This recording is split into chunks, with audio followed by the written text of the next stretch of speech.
It's officially the most wonderful time of the year. The NBA playoffs are among us. The 76ers, the Raptors, game 1 on Saturday. We're going to break it all down. I'm Savanna Hamilton alongside Paul Jones and Sherman Hamilton. Amy Audibert will be joining us a little bit later. Guys, this was the matchup that fans and broadcasters were asking for alike. You know, out of all the teams in the East, Milwaukee Bucks could have been it. Miami could have been at one point. We're like, let's get the Sixers. So let's talk about it now, starting with the process. Joel Embiid. What comes to mind when you think about the coverage and how the Raptors have to deal with his presence? You know, they've done a great job. And, you know, people say, well, you know, like, who's the one-on-one matchup? Unless you're bringing Marc Gasol, a former Defensive Player of the Year, out of retirement, there really is no one-on-one matchup for Joel Embiid. It's about how you scheme for him strategically. You know, how you try to force turnovers from him. You know, you think about the 3 games this year in the regular season against Toronto, and you exclude that one in December where the Raptors were really ravaged by COVID and, you know, a lot of guys weren't playing. They did a decent job in the other 2 against Philadelphia and Embiid in winning those 2 games. They forced him into about 3 turnovers a game. They're very strategic with how and where they attack him and where they double team him. That being said, you're not going to stop Joel Embiid. You hope to contain him and make it difficult for him and try to hang on to the other guys. So I'll be interested to watch, as I have in the past, when do the Raptors come with double teams? Where do they come with double teams? Who's involved in the double team? And then how do they scramble out of that? All that being said, Joel Embiid is still going to score his points. He's still going to be a huge factor in this series, but I'm interested in the chess game. Nick always seems to have something in his back pocket that he can pull out against Joel to have some success. And I think Joel has something to prove in these playoffs, especially because how bad would it look if this guy who's up for MVP candidacy is now out in the first round, right? I think he wants to make a statement with his performance in the league taking him seriously as an NBA superstar. But we also got to talk about another superstar in the NBA, of course, James Harden joined the 76ers this season as well. It's kind of scary. Playoff Harden? I don't know, sure. Well, unfortunately for James Harden, he's been maligned about his playoff performances in the past, and there's a lot of questions about whether he can be that guy in the playoffs. And I think that for James Harden, that's added motivation. Now, he hasn't looked the best since he's gone over to Philadelphia, but we all know James Harden is one of the most prolific scorers this NBA has ever seen. And when you talk about a guy's ability to put points on the board, that can come at any time. And if you're the Raptors, they've been very cognizant of that. And over the regular season, the way they matched up with him, they made him work. They threw their length at him. They did a good job switching hard onto him, blitzing him at times, getting the ball out of his hands and making other players do things to score. Because once James gives the ball up, he's not necessarily the guy who's going to work hard to cut back door or to try and get open. He wants the ball back again, and they'll deny him the basketball and force others to run the offense. So I think when you're talking about James Harden, the Raptors met him with force. They're physical. And also, you know, the fact that the league doesn't really give that whistle to the sweep through and to the addressing the contact and inviting the contact going to the basket, James Harden has had to adjust, and he hasn't been able to adjust as quickly as they'd like him to. And the Raptors know that. You're defending him, you stay long, your hands are back, you take it on the body because he's going to come to you, and you make sure the officials don't have a reason to blow the whistle. They've got to stay consistent with that. But if James Harden gets it going and goes back to who he can be, this could be a very different series. Absolutely. You know, James Harden has something to prove in the playoffs. Yes, Joel he does. Embiid has something to prove in the playoffs. And the Raptors, well, they do have a little chip on their shoulder because I think we all heard the comments from Shaquille O'Neal recently. But we're going to talk about more of this matchup a little bit later. Right now, we're going to hear from the team. Oh, for sure. And, you know, the thing about it, though, like everyone tends to raise their level of intensity in play. So, you know, we've had success versus Philly, but we know that they're going to bring it in the postseason. You know, those guys going to be ramped up. So you can't always kind of go in there with the same game plan. But they're just, you know, you got to stop Harden, you got to stop Embiid. You know, those things don't change. But you got to expect their best. You know, they're going to bring their best, and we're going to bring our best, and you know, let the chips fall where they may. To answer your question, it looks very good. I mean, they're a 1-2 punch. You they get to the free throw line. That's number one. So you got to defend them without fouling, and they're masters at drawing the fouls. Like if you stick your hand in there on Harden, it's going to be a foul because he's going to find a way to initiate that contact. So you got to be disciplined. And same thing with Embiid, with his shot fakes and his drive. So that's number one. Is kind of keeping the discipline of moving your feet, not reaching in, not sending them to the free throw line, as we know is a high percentage shot. But you got to solve the pick and roll. The Harden Embiid pick and roll puzzle. You definitely got to address that. And then you got Embiid individually, Embiid in his post ups and the pick and pops and his ISOs at the nail. So we'll be ready for them. And then just guarding Harden one-on-one, which is you can't do. One guy can't guard him. So we're just going to send multiple bodies at him. Anything more, I can't tell you. On the other side of the break, we're going to be talking about Matisse Thybulle and the reason why he will not be playing in Toronto. Let me clarify this one more time for everybody who struggles with this. When there's a small lineup, I'm going to say it slow so we can all pick it up. We'll play smaller with Paul. When there's a big five, we play bigger with DJ. Do we all have that now? Up until the last 3 games, Yeah. that hasn't been the case. I'm asking. would it have been Well, beneficial up until the to play last 3 more? games, look at who we've been playing. Sure. Just look at it. They've had big fives in. Okay, so against big fives, because of fouling, we like DJ. Do you understand that? Would you- We have a whole coaching staff who I'm just going to guess knows a little bit more. And they watch every game. They watch every practice. We believe against big five, DJ is good for us. We believe against smalls, Paul. Could we play Paul with a big five? Yeah, you could. You may get in foul trouble early in a playoff game, which could swing a game. And we're going to need all our guys, obviously, the Matisse part of that. And so, shoot, we may need Paul Reed at the 3, which is tough for him, but against Toronto with that size, or someone else, playing position, because we're one short when we're on the road. So we're going to need someone. I don't think there's any change, no. So for game 3 and 4, no, he'll be ineligible. Yeah, I'm not fully vaccinated. Yeah, this was a decision I made a long time ago. I thought a lot about what I'd say here. Essentially, I made this choice and I thought I can keep it to myself. I could keep it private, but people are always going to wonder why. So I was raised in a holistic household where anti-vax is not like a term that was ever used. It's a weird term that has kind of been thrown around to just label people, but we grew up with like Chinese medicine and naturopathic doctors, and just with that upbringing coming into this situation, I felt like I had a solid foundation of medical resources that could serve me beyond what this vaccine could do for me. And as things escalated and as this situation has played out, I've obviously had to reconsider and look at it differently. And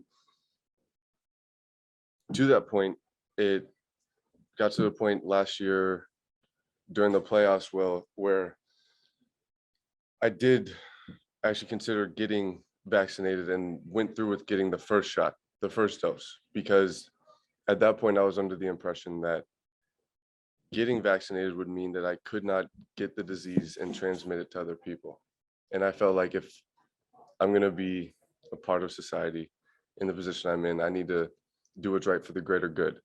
That argument of the greater good held a lot of weight for me. And as things progress, as this virus has changed many different ways, it just showed through the science that wasn't the case anymore, that even while being vaccinated, you could still spread the disease. So for me, in my reasoning, it felt like getting vaccinated was not something that I needed to do to protect other people, and was something that I would have to do to then protect myself. And with that being considered, and like the holistic background of my upbringing and just the way I view medicine in general, I felt like I was secure in treating myself or not treating myself, but going to the doctors that I have to treat COVID if I did get it. And in the case that I did, I was able to go about it in my holistic way. And I mean, I'm able to sit here today healthy and okay because of it. Yeah, I mean, that was really hard. Like I said, I made this decision a while ago where this situation I'm facing right now was not a factor. It wasn't a part of any of the decision making because at the time I would be available for my team and I would be available to play and not restricted in any way to do my job. And having had the stance I've had for almost a year now, I just felt like it couldn't be something that I could be forced to do because of rules or regulation changes. And it just seemed like the right thing for me to just see it through. And unfortunately, the repercussions of that are going to be me missing games and not being there for my teammates. And yeah, I've talked to them, and obviously from fans to coaches to front office to teammates, there are people who are upset and people who don't understand, but ultimately I've been lucky enough to have them voice that they may disagree, but they still support me in my decision making. And with that being said, I'm still going to be there and give 110% every time I'm available to be on the court. And it sucks. It's not, it was not the outcome that I wanted.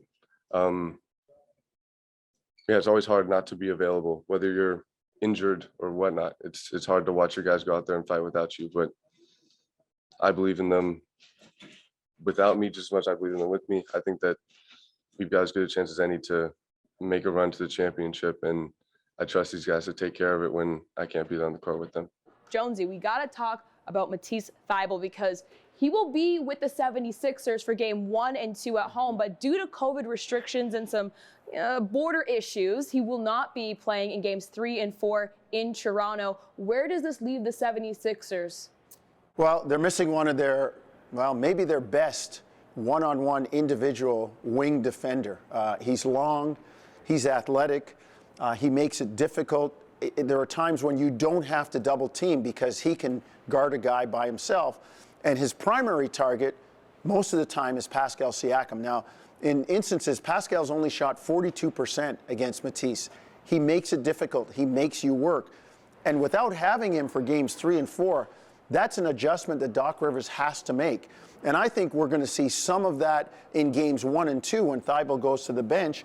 If Siakam happens to be on the court, Doc Rivers has to figure this out.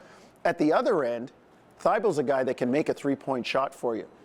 He's a good part of the offense in terms of keeping the ball moving. He's good when it comes to catch and shoot. He can get in there, keep the ball alive on the offensive glass. So that's a big piece out of their lineup when he's not able to play in games 3 and 4. And I think they're really going to feel it on the defensive end in particular. So the question right away, Sherm, then is who's going to fill the gap? Who's going to step up for the 76ers? Well, fortunately for the 76ers, they've got a couple of guys who might not do everything that Thybulle does, but they can help out. And, you know, a guy like Danny Green, who's not the guy he used to be from a defensive perspective, but he's got the know-how. He's got the experience. He understands how to play angles. And he also understands this roster of the Raptors because he's so familiar with it. So that's going to help in terms of his ability on the defensive end. And we know he can still shoot the three-point shot, so they're going to have to be aware, and he creates spacing on the offensive end. And then Tobias Harris. And Tobias Harris, to me, is one of those guys that can really be an issue based on him involving himself in the offense because he has the versatility. He can attack off the dribble. He's a big body who can play on the block. He can also shoot the ball. So he's got multiple levels that he can hurt you offensively. And then defensively, he's a physical defender. So I think when you look at Danny Green and Tobias Harris in the absence of Thybulle, you've got two guys who probably are more skilled, but might not have the kind of energy that Thybulle brings to the game. And, you know, I look at Thybulle and I think he's one of the premier defenders in this league. And not having him for a couple of games, depending on how it goes in Philadelphia, can really set a good tone for the Raptors coming back to Toronto. Absolutely. We're now going to head over to Amy Audibert. Sav, thank you so much. Continuing on looking into Philadelphia, not just about the starters, but sometimes the bench plays a huge role in these championship runs that teams try to go on in the postseason. And for Philly, they've got two guys who are traditionally really good shooters off the bench. Let's start with Georges Niang, who's in his 6th season in the NBA. He's shooting just over 40% from the three, and he's also taken 387 attempts on the season. That's the most threes he's attempted in a season in his NBA career. So he has the ability to come in and really change the flow of a game. And beside him is Turkish teammate Furkan Korkmaz, who's actually having a career low in terms of three-point percentage. He's shooting under 29%. And that's not something that you see when he comes in traditionally. He's got a gorgeous shot. He's got great rotation. He's in his 5th season. So again, this is somebody who they may look into to call on his number and see if he can get some rhythm for the 76ers. In this matchup, a huge area to look at is who's going to back up Joel Embiid when he's not in the game. And Doc Rivers has a couple of options. DeAndre Jordan might get the nod, but he's a really big guy. Of course, he's a bigger body, but he's going to have a hard time keeping up with the speed and athleticism of the Raptors 1 through 5. Now, of course, he can handle the glass, but there's so many other ways that Toronto can pick him apart. The other guy that Doc might go to is Paul Reed, and he has made it clear that he's not in the top rotation. He's in his 2nd year. Last year, he was the G League Player of the Year and Rookie of the Year. So he was on a two-way with Philly. He's listed as 6'9" and 210. He's quite mobile for his size, and he may match up better against Toronto. But if you look at his overall season, he's only played in 38 games for Philly, averaging 8 minutes within those games. So probably not leaning on him too much to carry them through this playoff series, but we may see him for a couple minutes here and there. An area of focus for both teams in this matchup is what is Toronto going to do when Joel Embiid is not on the court? It's an area of maybe a bit more concern for Philadelphia. When you look at who Toronto can bring off the bench, depending on who they start, it could be a Precious Achiuwa, Chris Boucher, Thaddeus Young, maybe even Khem Birch. That is a lot of size and also versatility. And so whether Doc decides to go with a DeAndre Jordan or a Paul Reed, Toronto has the ability and really the roster to kind of counterpart and take advantage of those matchups. And so you can imagine that front line for Toronto really banging up on Embiid and making things tough for him, really trying to exhaust him. But it's that second line and that second unit matchup for both teams that might play a huge role in determining how this series turns out. To Tuesday night in Toronto. We had Fred Green. Toronto Raptors are headed to the playoffs. Thursday evening from Toronto. Pascal with Embiid in the middle of the floor. His speed. Oh! Here's Bonds. Throw down. Spinning over Harris. Rebound put back in the foul. And the Raptors are going to take it. It's a Friday night of basketball. Siakam up top. Burks. Trent Jr. Bucket. Şengün. Shot doesn't go. Barnes. They went for the tie, and the Raptors get the win. Welcome everyone to New York, New York. Up top. Oh, Precious calling for it. Anano backing in. Jumper. Got it. That's going to do it. Toronto Raptors headed back to the postseason. Now, guys, we talked about the 76ers. It's time to talk about the Toronto Raptors and the expectations from them this series. So let's jump straight to it. Pascal Siakam, what are his expectations from you? Because, there's a lot of weight on his shoulders, seeing that he has been the guy in this regular season. To whom much is given, much is expected. Yep. Right? He is the guy, and there's an old adage that says in the playoffs, your best players need to be your best players. If Pascal Siakam is not leading the charge, the Raptors are going to have difficulty. And so what do we expect from him?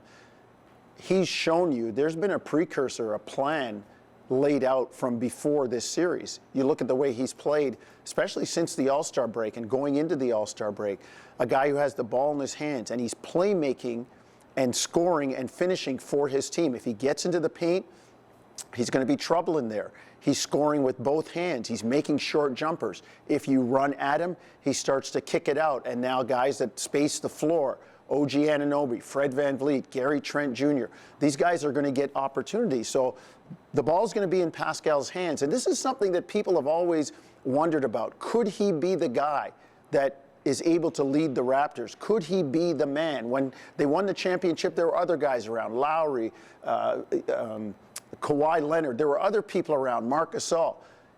But now he's not a passenger. He's driving the bus. So I expect Pascal to have the ball in his hands and then not to let down at the other end, too. What is really underplayed recently has been Pascal's defense. And look for that to be just as big. In particular, if the offense isn't going all the time and they're scheming for him, he can still do it at the defensive end and help his team. It's very easy to ooh and ah at the 30, 40 points that he's dropping on any given night, but defense will be exactly key in this series as well. But we got to talk about the expectations on a young player on the Toronto Raptors. Of course, Scottie Barnes, potentially Rookie of the Year. What are your thoughts on his role in this series?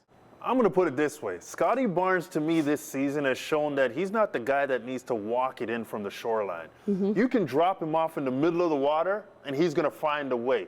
He's one of those guys who's going to get it going. He's going to work through it. He's going to try. He's going to battle. He's going to mentally fight through it. And I think when you talk about Scottie Barnes going into the playoffs, we all know you got to level up. It's not the same thing as a regular season, and he has no experience with that. But what we've seen from Scottie has shown us that whatever situation he's presented with, he has the ability to meet the challenge. And he might not meet it the first time, but you better believe the second time he's going to be ready to play, and that's in game situations. So I think Scottie's going to have to really understand the intensity.